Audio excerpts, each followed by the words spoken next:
right. Tzoraim Tovim, good afternoon and shalom from everyone. Thanks to the organizers for inviting me to be part of this important event, and thank you all for coming. I'm a professor of economics at UC Berkeley and the former chair of the Berkley Economics Department.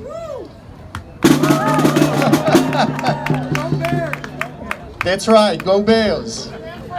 As you can hear from my accent, I was born and raised in Israel.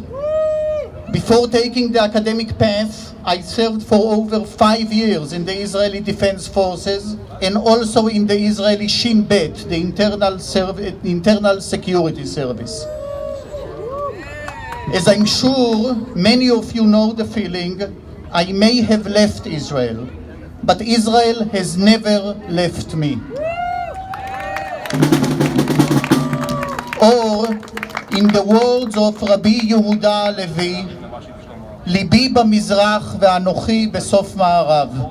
My heart is in the east, and the rest of me at the edge of the west.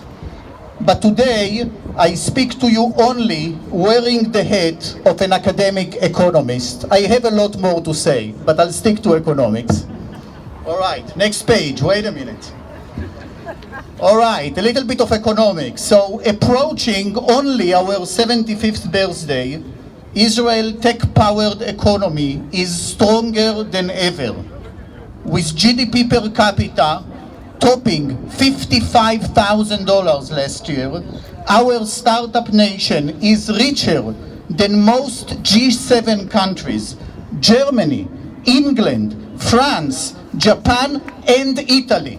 Only Canada has GDP per capita equal to Israel, and United States higher GDP per capita.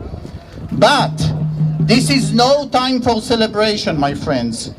Israel's economy and our society face no less than an existential threat posed by the overhaul of the judicial system and the balance of power as proposed, actually pushed, by the current coalition government. Certainly Busha. In an open letter, dozens of top US law professors, including the former deans of Harvard and Yale law schools and the former president of the American Law and Economics Association, said that they are strongly opposed to the reform as proposed because it would seriously undermine the rule of law and weaken Israeli democracy. Busha. Busha. Busha. In another emergency letter, hundreds of Israeli economics professors from universities in Israel and around the world, some of them are here in the crowd today, we warned that the proposed overhaul will cause grave damage to Israel's economy, moving it no less than in the direction of Hungary and Poland. Our colleagues at top universities in the United States, including multiple winners of the Nobel Prize in Economics, presidents of the American Economic Associations, and chief economists of the World Bank and the IMF share our concerns, saying that the proposed reform will be detrimental to Israel's economic prosperity and growth.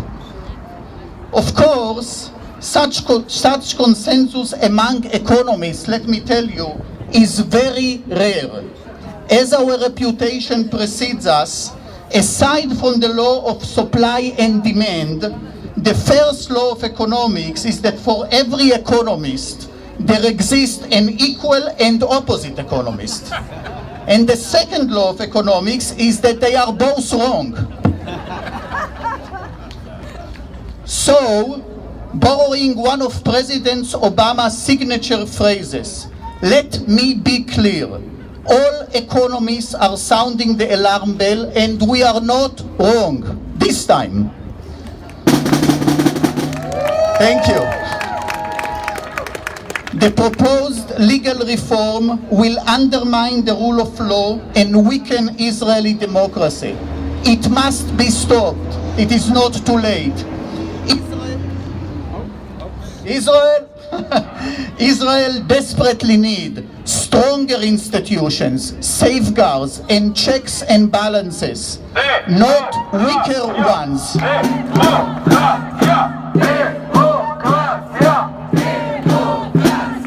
Now, other economies and societies have survived anti-democratic, populist and divisive legal or constitutional reform. But our Israel is different. Israel has no written constitution, so there is no explicit social contracts that establish the political and moral rules of behavior. Instead, Israel has relied on an implicit, relational social contract, while an explicit social contract in the form of constitutional convention that strikes the right balance is certainly needed. The implicit relational social contract is of equal importance.